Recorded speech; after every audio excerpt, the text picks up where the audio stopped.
जहां धर्म और शक्ति आमने सामने खड़े होते हैं, जहां इतिहास एक नया मोड़ लेता है, वहीं जन्म होता है एक महायुद्ध का। एक ओर भगवान परशुराम, उग्र तपस्वी, भगवान विष्णु के छठे अवतार, हाथ में महाकाल फरसा, रक्तवर्ण नेत्रों में प्रतिशोध की ज्वाला जलती हुई। युद्ध भूमि में उनकी गर्जना गूंज रही थी। और दूसरी ओर थे भगवान कृष्ण, योगेश्वर, पूर्ण ब्रह्मांड की गहराई को अपने नेत्रों में समेटे हुए, जिनका अस्तित्व स्वयं सत्य, धर्म और प्रेम का प्रतीक था। जब एक विष्णु अवतार दूसरे विष्णु अवतार के विरुद्ध अस्त्र उठाता है, जब परशुराम और कृष्ण आमने सामने खड़े होते हैं, तब एक ऐसा युद्ध जन्म लेता है जो युगों युगों तक स्मरणीय रहेगा। द्वापर युग में विदर्भ की राजकुमारी रुक्मिणी भगवान कृष्ण को अपने पति के रूप में चुनना चाहती थी, लेकिन उनके भाई रुक्मी ने उनका विवाह क्रूर और अधर्मी शिशुपाल से निश्चित कर दिया।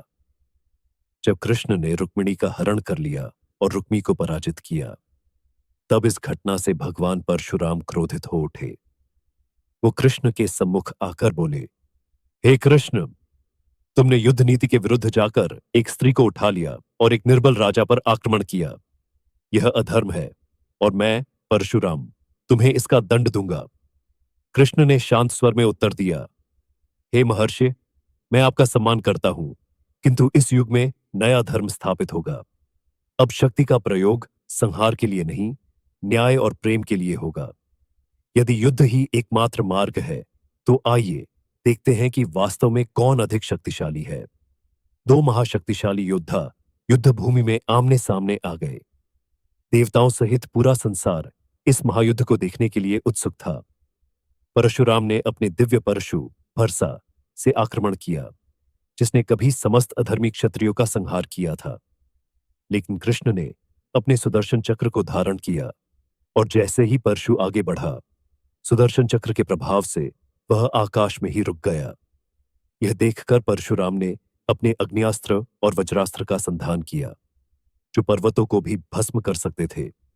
लेकिन कृष्ण ने अपना शारंग धनुष उठाया और एक ही बाण से उन अस्त्रों को वायुमंडल में विलीन कर दिया। अब परशुराम स्वयं आगे बढ़े और उन्होंने अपने संपूर्ण बल से कृष्ण पर आक्रमण किया, परंतु कृष्ण हर वार को अत्यंत सरलता से चकमा दे रहे थे। अंततः परशुराम ने अपना अंतिम और सबसे शक्तिशाली अस्त्र ब्रह्मास्त्र का प्रयोग किया, एक ऐसा अस्त्र जिसे रोकना असंभव था। लेकिन कृष्ण ने मात्र अपनी एक उंगली उठाई और ब्रह्मास्त्र वहीं निष्क्रिय हो गया। स्वर्ग और पृथ्वी हिल उठे। देवताओं की सभा में स्तब्धता छा गई। देवताओं ने कहा, अब तक हम परशुराम को अद्वितीय योद्धा मानते थे, किंतु आज यह प्रमाणित हो गया कि श्री कृष्ण ही सर्वशक्तिमान हैं। परशुराम ने अपनी अंतिम शक्ति बटोरते हुए एक और वार करने का प्रयास किया, लेकिन कृष्ण ने मात्र अपना हाथ उनके सीने पर रखा। उसी क्षण परशुराम का संपूर्ण क्रोध और युद्ध की प्यास शांत हो गई। परशुराम ने कृष्ण के चरणों में गिरकर कहा, हे प्रभु, मैंने भूल की। आप केवल एक योद्धा नहीं, बल्कि स्वयं परम ब्रह्म हैं। अब मैं समझ गया कि मेरा युग समाप्त हो चुका है और अब आपका युग प्रारंभ होगा। कृष्ण ने उन्हें शांत स्वर में उत्तर दिया, हे महर्षि, आपने सदा धर्म की रक्षा की है, किंतु इस युग में धर्म प्रेम और न्याय से स्थापित होगा। अब समय आ गया है कि आप अपने अस्त्र त्याग दें और तपस्या में लीन हो जाए। यह सुनकर परशुराम ने अपने समस्त अस्त्र त्याग दिए और महायुद्ध से पीछे हटकर गहरी तपस्या में लीन हो गए। यह युद्ध केवल अस्त्रों की टकराहट नहीं थी, बल्कि युग परिवर्तन का संकेत था। परशुराम के समय में शक्ति का प्रयोग संहार के लिए किया जाता था, लेकिन कृष्ण ने यह सिद्ध किया कि सच्ची शक्ति प्रेम, करुणा और धैर्य में निहित होती है। इस घटना के बाद परशुराम ने सदैव के लिए युद्ध का त्याग कर दिया और महान तपस्वी के रूप में जीवन व्यतीत करने लगे। युद्ध अभी समाप्त नहीं हुआ। अगर आपको यह कथा पसंद आई तो लाइक, शेयर और सब्सक्राइब करें।